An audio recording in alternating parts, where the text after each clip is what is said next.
Hello, this is my entry for Game 1 of the Monster Train League Week 2.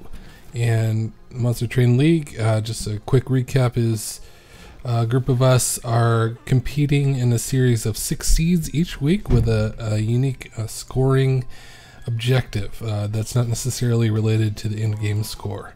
So this week we are trying to end each run successfully, beating Seraph with the most units possible. And the additional twist there is permadeath is enabled, so any deaths apart from the champion and the units are removed. So we're just trying to keep everybody alive and draft as many units as possible. So I'm playing this at kind of double speed here, since a lot of the fights there's not as much to comment on and it's not a speed run. So I do take a little longer to make decisions. To start off, there was an interesting choice, Advanced Prototype versus Winged Indulgence. An Advanced Prototype seems like it would be good for this challenge since we wanted to keep as many units as possible, which means not cutting Train Stewards. But against Seraph the Temperate, I kind of felt like they would take a lot of love and care to become relevant. Otherwise they'll just start doing 0 damage. So it just kind of boils down to them having some damage shield. So I decided to go with a little more survivability with Winged Indulgence. And after this first fight, I draft the Shadow Eater with the idea that, oh, he'll just kill all the back line on the bottom while my other units kill on the top. But quickly realized the flaw in my plan on the first fight. Like I said, this challenge kind of broke my brain. So obviously the Shadow Eater is not great at killing the boss and he would die, so I had to redo this fight. And I decided that hopefully the Crucible would be enough to kill the boss. It is not, so I am having to redo the fight again. And this is where I think it clicks in my brain, oh, my champion is expendable, but not my other units. So I just need to reorder everything. So the Trample Champ will clear out as much as he can. The Life Stealer will finish off, and the Shadow Eater will deal with any stragglers that got through. And I picked the Trample Penumbra kind of with this in mind, knowing that I would need to be able to do a lot of damage with my champ, but also if I happen to pick up Void Binding and get holdover, I could ignore the obstacles of drafting too many units. So I decided to start buffing the Crucible and Shadow Eater. And I kind of had the missed opportunity there. There was a dupe. I could have duped a unit, which would have been a higher score, but it didn't even cross my mind because I didn't have a good card to dupe. So I could have duped the Crucible Collector and just not played the Shadow Eater or something like that. And for the most part, it's working pretty well. The Trample Penumbra is dealing a ton of damage, which saves a lot of health for the Crucible Collector, and he doesn't really need that many morsels, and it doesn't matter if he dies. So plenty of extra lifesteal to deal with the boss. I pick up Cycle of Life to give more survivability and more backline clears, which kind of means the Shadow Eater is becoming somewhat redundant, but I can't remove him because it's worth a point for the league. And I picked up capacity there for more morsels and make it a little easier to deal with Monstrous Penumbra. And I now, after that one fight where I struggled. I figured out how I want to place my units. I'm just ignoring the train stewards. They would have been worth playing probably if I had gotten advanced prototype, but I didn't. I'm curious to see how the others are handling that. I'm guessing a lot of them will pick up advanced prototype and try to make those units worth it. And I'm not doing that much damage to the boss, so I'm a little concerned here, but it's fine, especially since I got Glimmer. And I've been struggling with Ember, so an engine upgrade seems really good. And I pick up a Wake, so I think the idea here would be I use all my heals on the Penumbra, and then I use all the morsels on the Collector, and I get capacity, which is great. So now I can just have all the room in the world to feed the Collector and eventually Shadow Eater if I ever get to that point. And even can give some lifesteal to the Penumbra if I get some extra morsels. Yeah, and still struggling with Ember here. So that pickup of the card that gives you Ember was really good.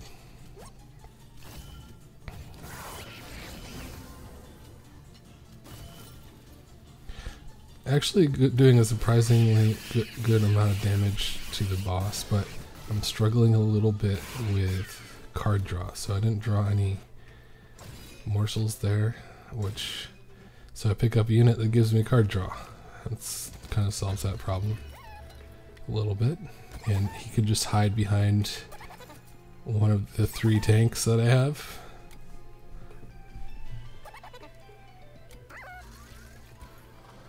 I don't really have anything I want to cut. I want the heals. Maybe I could have cut a restore there. So my first attempt at this fight did not go so well. I kind of put out those train stewards when I shouldn't have, and I didn't have room for enough morsels. So I do end up restarting the fight. This time trying to feed my Collector a little bit more. I do have my strategy down pretty well. Other than that, basically just feed morsels to the Collector, heal the Penumbra, and kind of ignore the Shadow Eater, really. And the armor is kind of a problem.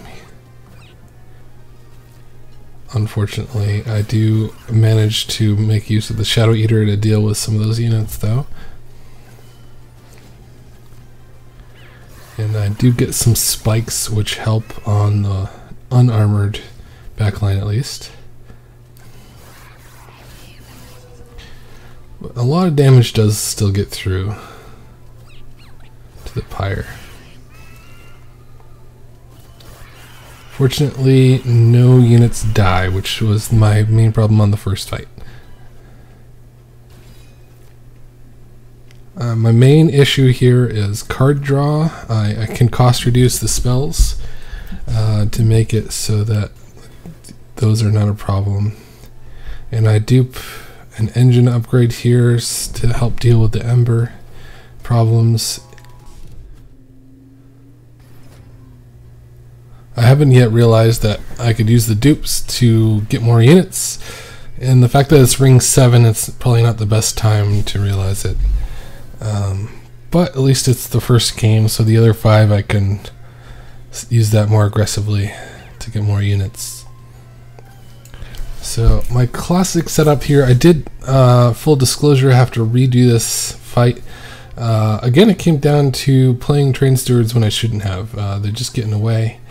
And in this case, I actually decided to not even play the Shadow Eater, just so that I can play more of the cards and I have more time to build up morsels.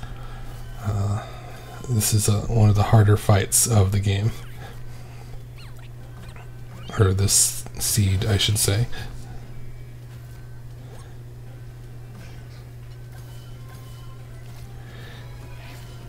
And I do a decent chunk of damage with my champion, which is great. That means my crucible should be able to live. Unfortunately, I'm not able to kill the backliner that's giving multi-strike, but he didn't have much hit points left.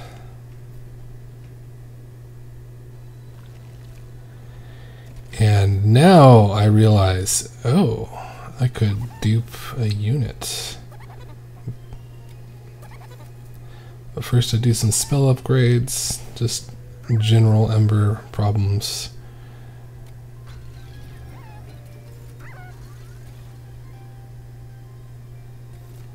And I dupe the draw. So now I am a little more consistent. Have the equivalent of 3 draw relics if I played both of my draw units. And this fight is very dicey. I believe it took me 3 tries to get it, so I'm just gonna show a quick montage of me almost dying on the other 2.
here I am starting the final attempt, which will be successful.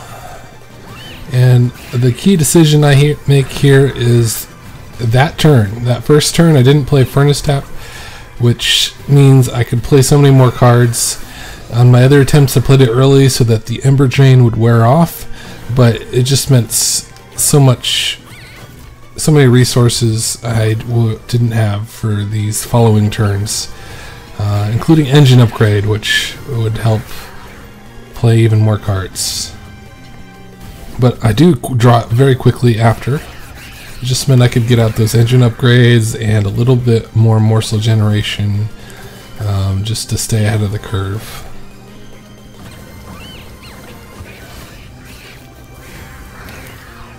And those turns, I didn't really need the Furnace Tap turned out anyway.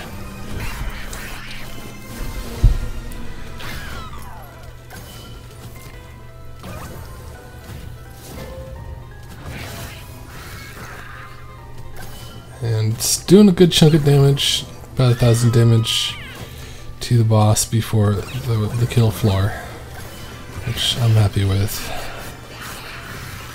I decided just never to play the Train Stewards. On many of my failed attempts I played Train Stewards, and it ended up being the difference since I couldn't play any morsels in their spot. And there we go. This is the win. We'll see how well it does. Only one person at the time of the recording has completed it.